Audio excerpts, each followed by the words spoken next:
Breaking చూస్తున్నాము. MLA ఆదిమూలంపై rape కేసులో మరో సంచలనం ప్రస్తుతం చూస్తున్నాము. తనపై ఆదిమూలం అత్యాచారం చేశాడన్న ఆరోపణలను ఆ మహిళ వెనక్కి తీసుకుంది. తనపై అత్యాచారం జరగలేదని, తాను మీడియా ముందు చేసిన ఆరోపణలన్నీ అబద్ధాలేనని ఏపీ హైకోర్టు ముందు ఒప్పుకుంది. దీంతో ఆదిమూలంపై నమోదైన రేప్ కేసు ఏపీ హైకోర్టు కొట్టివేసింది. తనపై ఆదిమూలం అత్యాచారం చేశాడంటూ కూడా ఈ నెల 5న హైదరాబాద్ ప్రెస్ క్లబ్ లో మహిళ ఏడుస్తూ ప్రెస్ మీట్ పెట్టింది. తిరుపతిలోని హోటల్ భీమాస్ లో తనపై అత్యాచారం జరిగిందంటూ వీడియోలు కూడా రిలీజ్ చేసింది.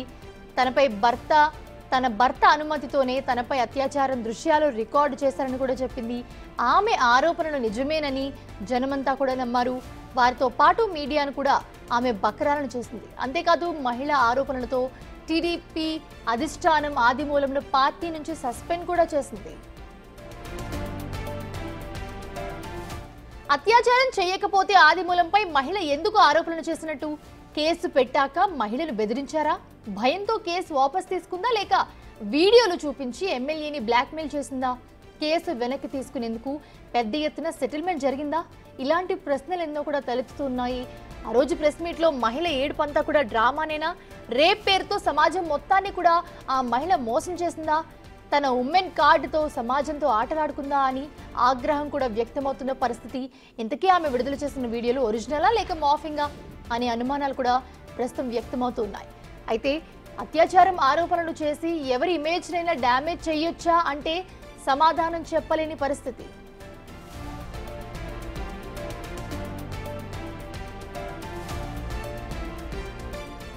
72 ఏళ్ల వయసులో ఎమ్మెల్యే ఆదిమూలంపై అత్యాచార ఆరోపణలు రావడంతో ఆయన సొసైటీలో తలెత్తుకోలేని పరిస్థితి ఏర్పడింది. ఎమ్మెల్యే పరువు ప్రతిష్టల పరిస్థితి ఏంటి అనే చర్చ కూడా జరుగుతోంది. ఇకపై ఎవరైనా రేప్ కేసు పెడితే సమాజం నమ్ముతుందా?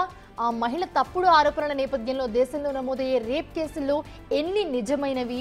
జానీ మాస్టర్ పై కూడా నమోదైన రేప్ కేసులను కూడా నిజాలెంత? భవిష్యత్తులో ఆ యువతి పెట్టిన కేసు వెనక్కి తీసుకుంటే పరిస్థితి ఏంటనే చర్చ కూడా ప్రస్తుతం జరుగుతోంది.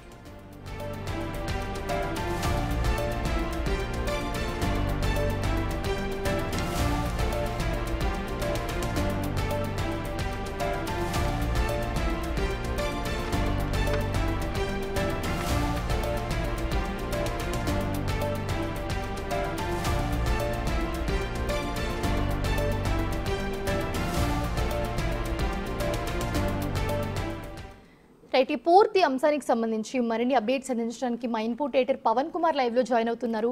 పవన్, మనం చూస్తూ ఉన్నాము, సో ప్రెజెంట్ జరుగుతున్న సిచ్యువేషన్ చూస్తూ ఉంటే కనుక రేప్ అయిందని కేసు పెడుతూ ఉన్నారు, వాళ్ళ మీద యాక్షన్ తీసుకుంటున్నారు. కోర్టుకి వెళ్ళిన తర్వాత మళ్ళీ లేదు అని వాపస్ తీసుకుంటూ ఉన్నారు. ఇప్పుడు ఆదిమూలం కేసులో కానివ్వండి, లేకపోతే జానీ మాస్టర్ ఆల్రెడీ రిమాండ్కి వెళ్ళారు, ఈ కేసులో కానివ్వండి, నిజంగా ఇలాంటివన్నీ జరగడం చూస్తూ ఉంటే కనుక ఆడవాళ్ళ మీద ఉన్న నమ్మకం పోతుందనే చెప్పుకోవాలి. మీరు ఏం చెప్తారు?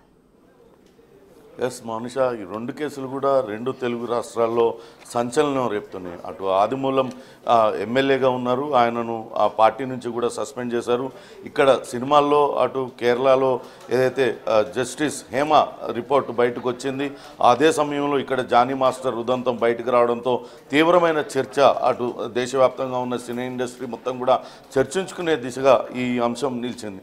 ఇక ఈ ఆదిమూలం కేసు కనుక మనం చూసినట్లయితే ఈ నెల 5వ తారీఖున హైదరాబాద్ సోమాజిగూడ ప్రెస్ క్లబ్లో ఒక బాధితురాలు తనపైన కోనేటి ఆదిమూలం అత్యాచారానికి పాల్పడ్డాడు. తనపైన ఒక్కసారి కాదు, పదే పదే తనపైన అత్యాచారానికి పాల్పడుతూ ఉన్నాడు. భరించలేని పరిస్థితుల్లో జరిగిన విషయాన్ని ఇంట్లో చెప్పాను, తన భర్త సహాయంతో ఈ వీడియోలను రికార్డ్ చేశాను, ఆ వీడియోలను బయటపెట్టింది. కోనేటి ఆదిమూలం తనను ఏ రకంగా చిత్రహింసలకు గురి చేస్తుంది, తనను ఏ రకంగా ఇబ్బందులకు గురి చేస్తుంది, పూర్తిగా ఆమె పోసగుచ్చినట్లుగా మీడియాకు అంతటికి కూడా వివరించింది. కొన్ని అటు వీడియోలు కూడా రిలీజ్ చేసింది. దానిని ఎక్స్క్లూజివ్గా అటు మీడియాలో విస్తృతంగా అటు వాటిని వార్తగా చేశారు. ఎమ్మెల్యే స్థాయిలో ఉన్న ఒక వ్యక్తి, అందరికీ ఆదర్శంగా ఉండాల్సిన ఒక వ్యక్తి తన వద్దకు వచ్చే ఒక మహిళా కార్యకర్త పైన ఇటువంటి అత్యాచారానికి పాల్పడ్డాడు అంటూ అటు మహిళా సంఘాలు కూడా పెద్ద ఎత్తున బాధితురాలకి మద్దతుగా నిలిచాయి. అటు తెలుగుదేశం పార్టీ కూడా బాధితురాలు చేసిన ఫిర్యాదుతో వెంటనే అప్రమత్తమైంది. ఆదిమూలాన్ని పార్టీ నుంచి సస్పెండ్ చేసింది. అప్పటికే ఆదిమూలం అటు బిగ్ టీవీతో చాలా స్పష్టంగా మాట్లాడాడు. తనకే పాపం తెలియదు, తన వద్దకు ఆ మహిళ నిత్యం వస్తూ పోతూ ఉండేది. కానీ ఇప్పుడు ఆమె చేస్తున్న ఆరోపణలన్నీ కూడా అసత్యమైన ఆరోపణలంటూ ఆయన చెప్తూ వచ్చారు. కానీ బాధిత మహిళ మాత్రం తనపైన అత్యాచారం చేశారు, హోటల్ భీమాస్కి తీసుకువెళ్లారు, రూమ్ నెంబర్ 109లో ఒకసారి, 105లో ఒకసారి తనపైన అత్యాచారానికి పాల్పడ్డాడు. ఇప్పటికీ ఆదిమూలంతో తనకు ప్రాణభయం ఉందంటూ ఆమె మీడియా ముందు చెప్పింది. అట్లనే పోలీసులకు ఫిర్యాదు చేసింది. పోలీసులకు ఫిర్యాదు చేసినాక బాధితురాలని వైద్య పరీక్షల కోసం పోలీసులు పిలిచారు. ఆమె స్టేట్మెంట్ రికార్డ్ చేయడానికి ప్రయత్నించారు. కానీ తిరిగి అప్పుడు కొద్ది రోజులు పోలీసులకు అందుబాటులోకి రాలేదు. అటు వైద్య పరీక్షలకు కూడా కొంత ఆలస్యంగా ఆమె వెళ్ళింది. తీరా చూస్తే ఈ మొత్తం వ్యవహారంలో తిరుపతి పోలీస్ స్టేషన్లో కేసు నమోదైంది. తనపైన నమోదైన కేసులో ఎటువంటి యాక్షన్ తీసుకోకుండా ఆ కేసును కొట్టివేయాలి, తనకే పాపం తెలియదు అంటూ అప్పుడే కోనేటి ఆదిమూలం అటు కోర్టును ఆశ్రయించారు. హైకోర్టులో క్వాష్ పిటిషన్ దాఖలు చేశారు. దీనిపైన వాదోపవాదాలు జరుగుతూ ఉన్నాయి. అయితే నిన్న అటు కోనేటి ఆదిమూలం బాధితురాలుగా చెప్తున్న మహిళ తన న్యాయవాది అటు జితేంద్రతో కలిసి ఒక అఫిడవిట్ దాఖలు చేసింది. ఆ అఫిడవిట్లో ఆమె తాను చేసిన ఆదిమూలంపై చేసిన ఆరోపణలన్నీ కూడా అవాస్తవమైన ఆరోపణలు కాబట్టి తాను ఇప్పుడు అఫిడవిట్లో ఏదైతే అంశాలను పెడుతున్నానో ఇవే నిజమైనవి, తనపైన అత్యాచారం చేశాడు, తనను ఇబ్బంది పెట్టాడంటూ తాను మీడియా ముందు చేసిన ఆరోపణలు కావచ్చు, అట్లనే పోలీసుల ముందు ఇచ్చిన ఫిర్యాదు అంతా కూడా అవాస్తవాలంటూ ఆమె ఒక అఫిడవిట్ దాఖలు చేసింది. దాంతో కోర్టు అటు ఈ కేసును ముగించే దిశగా ఆ కేసును చెప్తుంది. దానిలో ఆర్డర్లు కూడా చాలా స్పష్టంగా పేర్కొంది.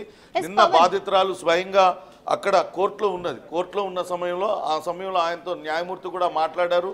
తాను అవాస్తవాలని చెప్పానంది. కానీ చూస్తే సమాజం మొత్తం బాధితురాలు నిజంగానే ఒక ఎమ్మెల్యేతో ఇబ్బంది పడింది, బాధపడింది, అన్యాయానికి గురైంది అంటూ మద్దతుగా నిలిచింది. ఖచ్చితంగా కోనేటి ఆదిమూలాన్ని కఠినంగా శిక్షించాలంటూ ప్రతి ఒక్కళ్ళు కూడా బాధిత మహిళ వెంట నిలిచారు. అన్ని మీడియాలు కావచ్చు, ప్రజా సంఘాలు అన్నీ కూడా మీడియా ఆమె బాధితురాలు వెంట నిలిచాయి. కానీ ఒక్క మాటతో, ఒక్క అఫిడవిట్తో తానన్నీ అసత్యాలే చెప్పానంటూ ఆమె చెప్పడం ఇప్పుడు సంచలనంగా మారింది.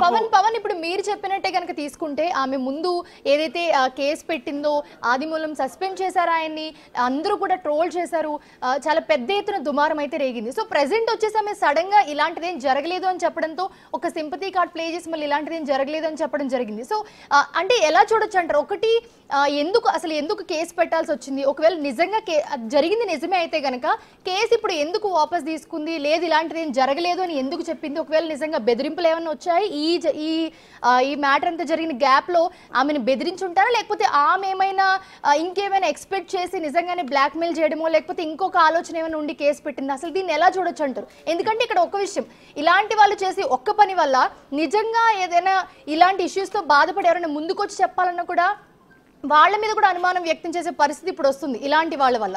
సో ఎలా చూడొచ్చు అంటారు దీన్ని? ప్రస్తుతం అయితే దీనిపైన విస్తృతమైన చర్చ జరుగుతుంది. బాధితురాలు ఆ రోజు వచ్చి తానుకు తీవ్ర అన్యాయం జరిగింది, తాను అత్యాచారానికి గురయ్యాను, ఇంట్లో భర్త వల్ల కూడా ఆదిమూలం చేస్తున్న పనుల వల్ల తన భర్తకు తెలిసిపోయి అక్కడ భర్తకు దూరం అవుతున్న పరిస్థితి, చివరికి భర్తే చెప్పడంతోనే తాను వెళ్ళి అక్కడ వీడియోలు రికార్డ్ చేశానంటూ చెప్తూ వచ్చింది. ఆమె పట్ల అందరూ కూడా సానుభూతి చూపించారు. నిజంగానే ఆదిమూలంని కఠినంగా శిక్షించాలని ప్రతి ఒక్కరు కోరారు. అప్పటికే ఆదిమూలం చెప్తానే ఉన్నాడు, తనకే పాపం తెలియదని చెప్తూ ఉన్నప్పటికీ కూడా ఆమె వీడియోలు రిలీజ్ చేసింది. ఆ వీడియోలో చాలా స్పష్టంగా బాధిత మహిళ కనపడుతున్నారు, ఆ వీడియోలో కోనేటి ఆదిమూలం కనపడుతూ ఉన్నారు.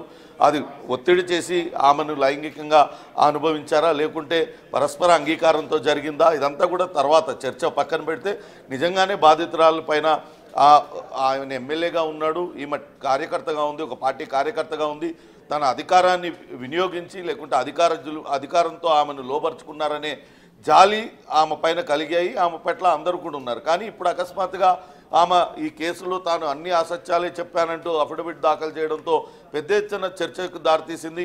అసలు ఈమె ఎందుకు వెనక్కి తీసుకుంది? నిజంగానే మీరు అంటున్నట్లుగా ఆమెను ఎవరైనా బెదిరించారా అంటే ఇప్పటిదాకా టీడీపీ పార్టీ స్వయంగా ఆదిమూలం పైన చర్యలు తీసుకుంది, ఆమెకు అండగా ఉంటామని చెప్పింది. ఒకవేళ బెదిరింపులకి గురి చేసినట్లయితే ఆమె మళ్ళా బయట పెట్టాల్సింది. అటువంటిది ఏమీ లేకుండా ఎవరికి అందుబాటులోకి రాకుండా ఆమె కేవలం తాను పోలీసులకు చెప్పింది కానీ మీడియా ముందు చెప్పిందంతా కూడా అవాస్తవం అని చెప్పింది. అప్పటికే ఆదిమూలం ఆ రోజు బిగ్ టీవీతో ఆయన చెప్తూనే వచ్చారు, తనకు 72 ఏళ్ల వయసు, తాను గతంలో కూడా ఎమ్మెల్యేగా ఉన్నాను, ఇప్పుడు రెండోసారి ఎమ్మెల్యేగా గెలిచాను, తాను పార్టీలోకి రావడం ఇష్టం లేదు, ఆమె మొదటి నుంచి కూడా ఈ రకమైన తనను వ్యతిరేకించింది. తిరిగి అయినప్పటికీ తాను గెలిచిన తర్వాత ఒక మహిళా నాయకురాలు కాబట్టి తాను చేరదీశాను, తన వద్దకు నిత్యం అనేక పనుల మీద వచ్చేదంటూ ఆయన చెప్తూ వచ్చారు. కానీ మొత్తం ఆ మహిళ ఒక్కసారిగా కార్డు తిప్పేయడంతో అటు సమాజం కూడా నివ్వెరపోయే పరిస్థితి. ఇటువంటి వారిగా మనం మద్దతు తెలిపింది, ఇటువంటి వాళ్ళపైన మనం జాలిపడింది అనే చర్చ అయితే జరుగుతుంది. అసలు ఒకసారి మనం చూద్దాం, బాధిత మహిళ ఆ రోజు ఏదైతే ఈ నెల 5వ తారీఖున అటు సోమాజిగూడ ప్రెస్ క్లబ్లో మీడియా సమావేశం పెట్టింది. ఆ రోజు మనం కూడా ఆ వార్తను విస్తృతంగా బిగ్ టీవీ కవర్ చేసింది.